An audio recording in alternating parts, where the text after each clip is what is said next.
देश की ताकत तीनों है, महान जवान, किसान और जनता महान। डीपीडीपी एक्ट पर सुप्रीम कोर्ट सख्त, आरटीआई कमजोर करने के आरोपों पर केंद्र को notice. Supreme court of India ने डिजिटल व्यक्तिगत डेटा संरक्षण कानून की संवैधानिक वैधता को चुनौती देने वाली याचिकाओं पर केंद्र सरकार को नोटिस जारी किया है। हालांकि अदालत ने फिलहाल कानून के विवादित प्रावधानों पर रोक लगाने से इनकार कर दिया है। मुख्य न्यायाधीश सूर्यकांत, न्यायमूर्ति जॉय माल्य बागची और न्यायमूर्ति विपुल एम पंचोली की पीठ ने मामले को जटिल लेकिन दिलचस्प बताते हुए कहा कि यह मुद्दा दोनों पक्षों के मौलिक अधिकारों से जुड़ा है और संतुलन बनाने की आवश्यकता हो सकती है। क्या है मामला? याचिकाओं में digital personal data protection act 2023 और उससे जुड़े digital personal data protection rules 2025 के कई प्रावधानों को चुनौती दी गई है। केंद्र सरकार ने 14 नवंबर 2025 को इन नियमों को अधिसूचित किया था, जिससे कानून पूरी तरह लागू हो गया।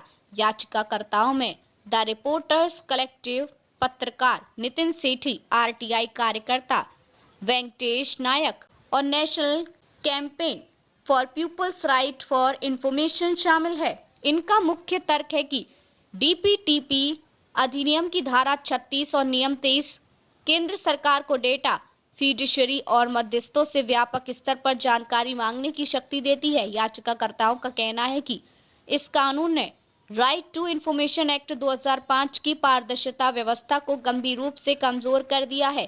विशेष रूप से डीपीडीपी अधिनियम की धारा 44(3) द्वारा आरटीआई अधिनियम की धारा 8(1)(j) में किए गए संशोधन पर सवाल उठाए गए हैं। पहले इस प्रावधान के तहत यदि कोई व्यक्तिगत जानकारी सार्वजनिक गतिविधि या व्यापक जनहित से जुड़ी हो तो उसका खुलासा संभव था। याचिकाकर्ताओं का आरोप है कि संशोधन ने इस संतुलन परीक्षण को हटा दिया है, जिससे जनहित के आधार पर जानकारी प्राप्त करने का रास्ता लगभग बंद हो गया है।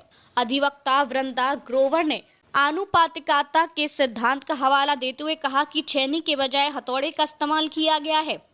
अधिवक्ता प्रशांत भूषण ने तर्क दिया कि पहले के प्रावधान में निजता और पारदर्शिता के बीच संतुलन था। वरिष्ठ अधिवक्ता एएम सिंघवी ने द रिपोर्टर्स कलेक्टिव की ओर से पक्ष रखा। पीठ ने कहा कि इस मुद्दे में संवेदनशीलता और दोनों पक्षों के तर्क विचारणीय है। याचिकाकर्ताओं ने दावा किया कि ये कानून अनुच्छेद 21 जीवन और व्यक्तिगत स्वतंत्रता का अधिकार का उल्लंघन करता है। धारा 36 अस्पष्ट और मनमानी है, जो अनुच्छेद 14 समानता का अधिकार और अनुच्छेद 19 अभिव्यक्ति की स्वतंत्रता सहित का भी हनन करती है। उनका कहना है कि नई व्यवस्था के तहत व्यक्तिगत जानकारी के खुलासे पर लगभग पूर्ण प्रतिबंध लग गया है, चाहे व्यापक जनहित क्यों ना हो। इससे पत्रकारों और पारदर्शिता कार्यकर्ताओं के लिए भ्रष्टाचार या हितों के टकराव को उजागर करना मुश्किल हो सकता है। सुप्रीम कोर्ट ने फिलहाल कानून पर रोक लगाने से इनकार किया है, लेकिन केंद्र सरकार से जवाब मांगा है। आने वाली सुनवाई में अदालत को यह तय करना होगा कि निजता के अधिकार और सूचना के अधिकार के बीच संतुलन किस तरह स्थापित किया जाए। यह मामला आने वाले समय में देश में निजता बनाम पारदर्शिता की बहस को नई दिशा दे सकता है। देखते रहिए changing future TV. Like, share और सब्सक्राइब करना ना भूलें।